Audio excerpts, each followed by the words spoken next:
שלום חברים, אני רוצה להראות עוד מניה שעשויה להיות קלה מאוד למסחר ונמצאת בנקודה שמאוד קל להבחן, קנייה ומכירה.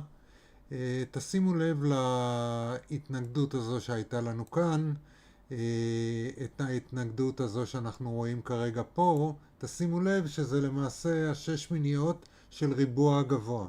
מה שמסורטט כאן זה למעשה ריבוע הגבוה של כל הזמנים. כאשר אתם רואים את החצי, זה היה התמיכה המז'ורית שלה.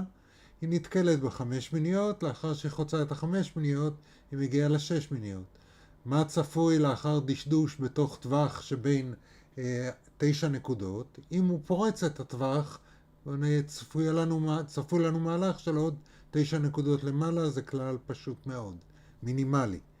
כלומר, צריך לשים לב לאזור ה-57.5 השבוע.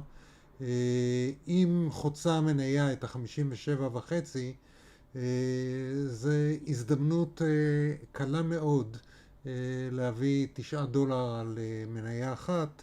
אז אני מאחל לכם בהצלחה. שם המניה אתם רואים זה מואליס, או הסימבול שלה הוא MC. אז בהצלחה חברים.